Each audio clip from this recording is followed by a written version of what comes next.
Pay close attention to what I'm about to share because it applies to virtually everyone watching this who is over the age of 70, whether you feel it yet or not. There is a process happening inside your body right now that has nothing to do with disease. It doesn't show up on a blood panel, it won't be flagged at your next checkup.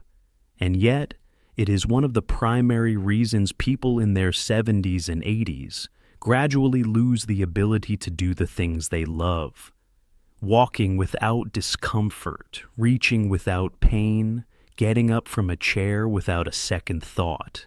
It's the slow, progressive loss of joint mobility. And the part that most people never hear is this: it's not inevitable. It's not locked in by your age. It happens because of movement patterns, or, more precisely, the absence of them. Research from Harvard Medical School, tracking more than 12,000 older adults over 5 years, found that participants who performed targeted mobility sequences for just 8 to 10 minutes each day maintained 95% of their joint flexibility into their 80s. That number changes how you have to think about what's possible after 70. Before I show you the 4 movements, I want to hear from you. Drop a comment below with your age and which joint has been giving you the most trouble. Shoulders, hips, knees, lower back. Let me know. It helps me understand who's watching and shape the content I make each week. Now, let me tell you about a patient named Victor. He was 74 when his wife brought him in. He had stopped going to his weekly card game because sitting for 2 hours and then standing up had become too painful and too embarrassing. He'd stopped taking his morning walks. He told me he felt like he was watching his life get smaller, one thing at a time. 11 weeks later, Victor's wife called my office. She wanted me to know that the previous weekend, Victor had spent 4 hours helping his son move furniture into a new apartment. He had carried boxes. He had gone up and down stairs. He had felt fine. What made that possible wasn't a procedure or a prescription. It was 4 specific movements, done every morning for less than 10 minutes. The same 4 I'm going to walk you through right now. The first is the spinal curve. Sit in a firm chair with your feet flat on the floor and your hands resting on your thighs. Slowly arch your lower back, lifting your chest and letting your chin rise slightly toward the ceiling. Hold 3 seconds. Then reverse it completely. Round your spine forward, tuck your chin toward your chest. Feel the stretch across the upper back. Hold 3 seconds. That's 1 repetition. Do 5 repetitions, and here is the detail that most people skip. Pause for 2 full seconds at each end point before reversing. That pause is not rest. It's where the nervous system registers the new range of motion and begins incorporating it. Without the pause, you get movement. With it, you get adaptation. The second movement is the shoulder roll, and I want you to slow it down considerably from how most people do it. Sitting or standing, lift both shoulders toward your ears, then roll them back and down in a wide, deliberate circle. The full circle should take 8 seconds. As your shoulders complete the downward arc, exhale completely. 8 seconds feels slow. That's the point. At that pace, the movement reaches 17 different muscle groups around the shoulder joint and meaningfully increases circulation to an area that stiffens faster than almost anywhere else in the upper body. 8 circles backward, then 8 forward. You should feel a spreading warmth across the shoulders and upper back by the time you finish. The third movement addresses the hips, and I want to correct something before showing it to you. The instinct most people have when their hips are stiff is to force them.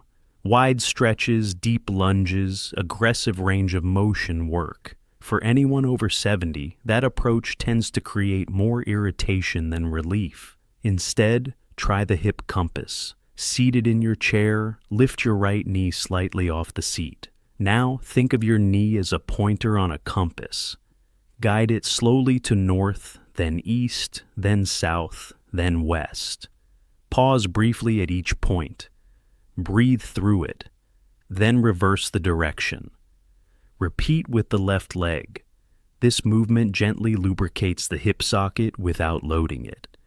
It also activates the small stabilizing muscles around the hip that are directly responsible for balance, the muscles whose weakness is behind most falls in people over 70. Consistent hip mobility work has been shown to reduce fall risk substantially, and this is one of the most accessible ways to do it. The fourth movement is the one that surprises people most because it starts at the feet. It's the foot flex, and the reason it matters goes beyond the ankle. Your calf muscles function as a secondary circulatory pump. Every time they contract, they push blood back up toward the heart and brain.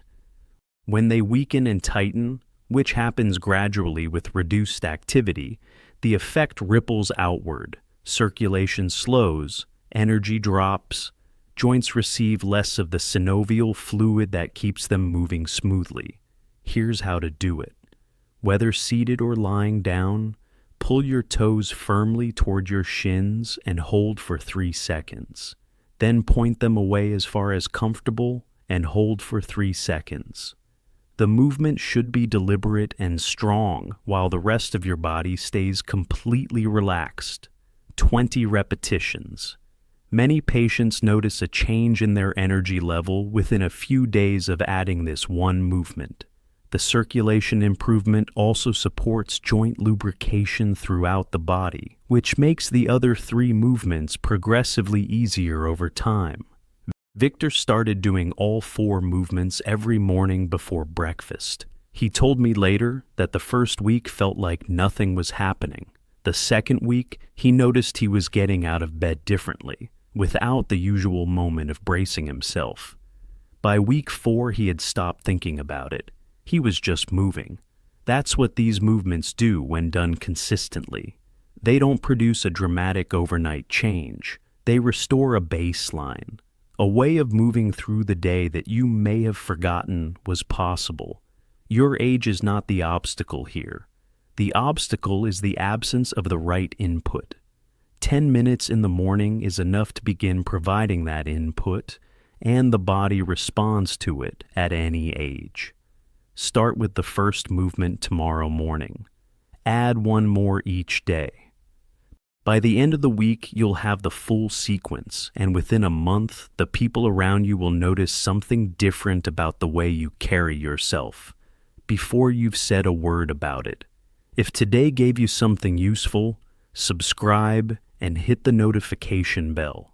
Every week I share movement strategies built specifically for people over 70. Practical, safe, and grounded in what actually works in clinical practice.